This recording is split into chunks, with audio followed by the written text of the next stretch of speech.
Hola, bendiciones. Gracias por estar nuevamente con nosotros en estas reflexiones de la Iglesia Evangélica Bautista El Turo de la Peira aquí en esta plataforma o en este canal de YouTube.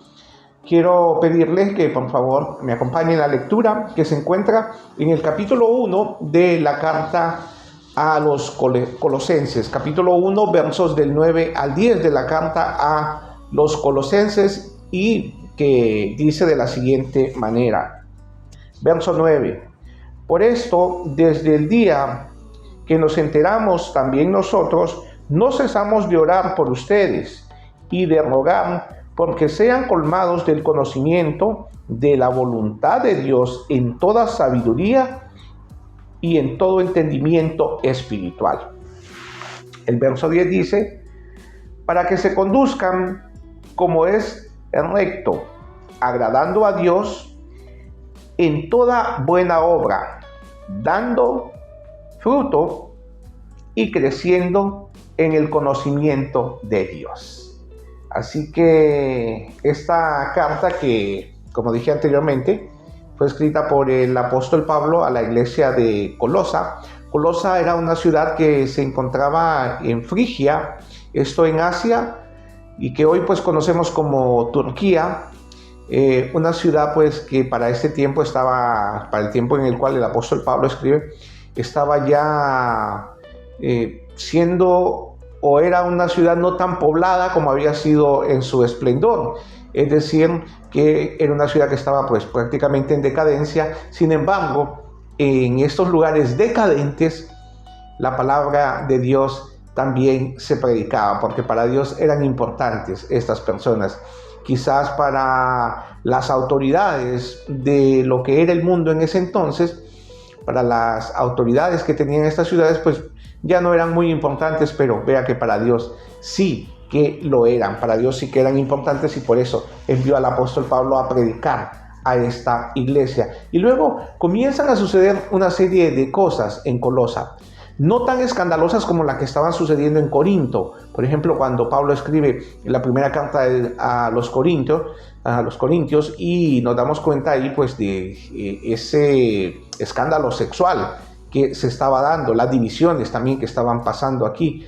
No estaba sucediendo tampoco lo que vimos en Galacia, en la iglesia de Galacia, cuando Pablo le escribe a los Gálatas que pues prácticamente se estaban desviando de la fe verdadera y se estaban volviendo a las reglas o a las conductas, mandamientos de hombres, dictados por hombres, y que esto contrastaba obviamente con el evangelio de la gracia que el apóstol Pablo les había predicado. En Colosa no estaba sucediendo esto. En Colosa había mucha fe. El problema es que esa fe la estaban combinando con otras creencias. Hacían un sincretismo, es decir, una combinación entre la fe verdadera y la fe, por ejemplo, o las creencias, o vamos a decirlo de esta manera, la doctrina, vamos a decirlo para que podamos entender, la doctrina que se creía en la cultura griega.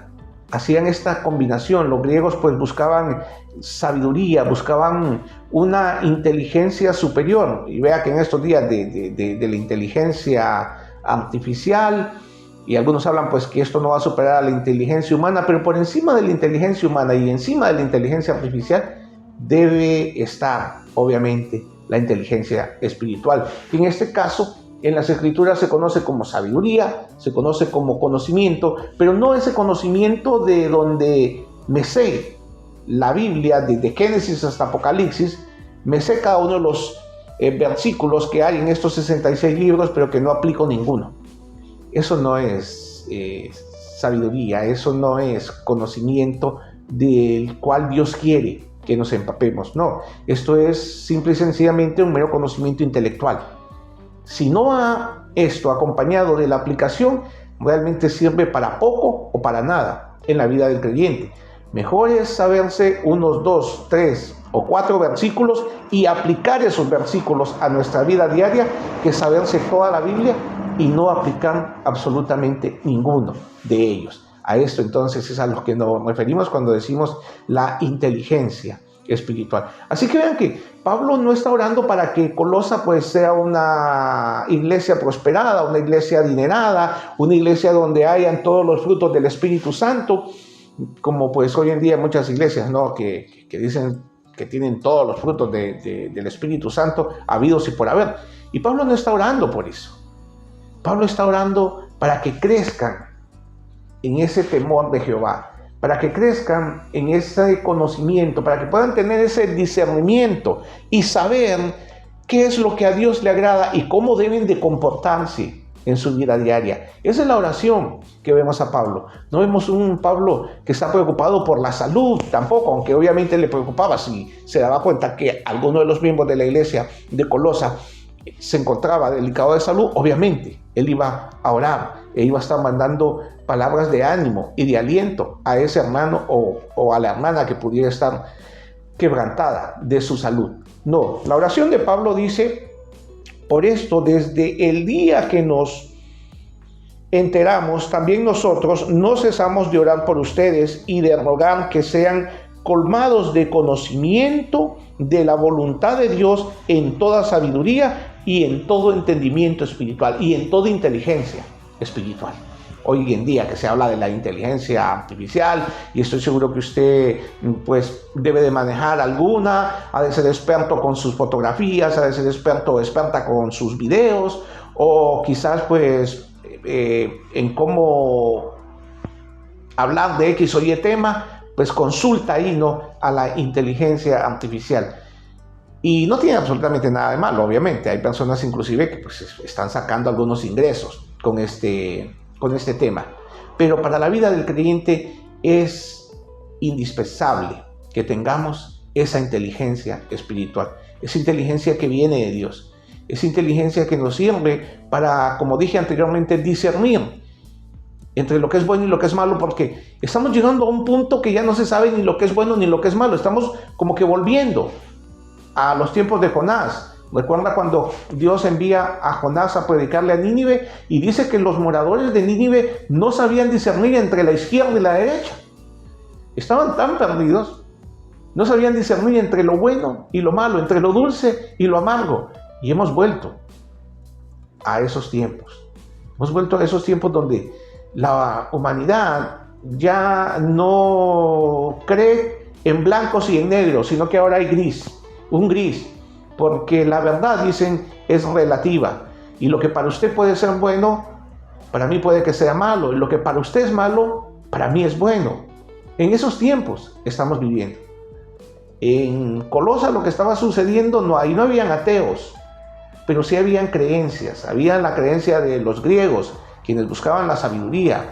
Estaban también pues personas que creían en deidades o en apariciones sobrenaturales. Habían quienes decían que habían platicado con ángeles, que habían tenido conversaciones o apariciones de ángeles, y a esto pues les atribuían cultos.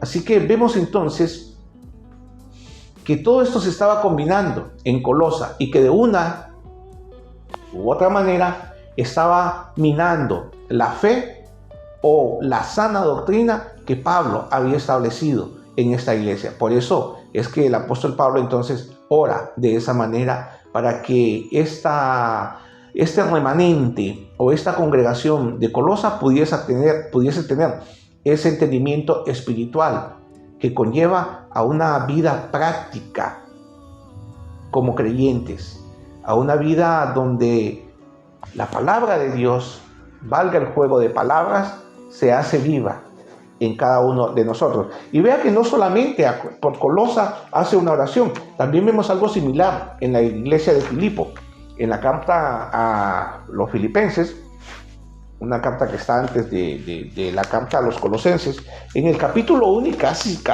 en el versículo 9 y 10, si no es que estoy equivocado, en el versículo 9 dice: y esto pido en oración, que el amor de ustedes crezca alto y sobreabunde en el conocimiento y en todo entendimiento espiritual. Nuevamente, inteligencia espiritual, para que disciernan las cosas que convienen y sean ustedes puros y sin caída hasta el día del Cristo.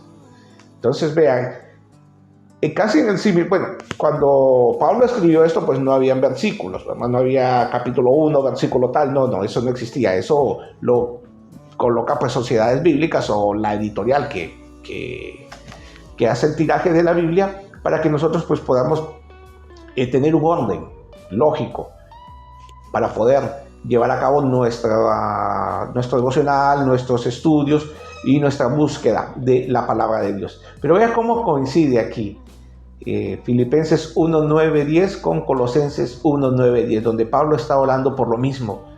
Es importante que en las congregaciones, que en las iglesias, que en la vida del creyente tengamos este discernimiento espiritual, porque es la única manera que vamos a poder aplicarlo a nuestra vida y llevar un buen testimonio con los de afuera, con los que no conocen acerca de Dios. Quizás la única Biblia que ellos van a ver es el comportamiento que usted y yo estemos teniendo. Dios le bendiga.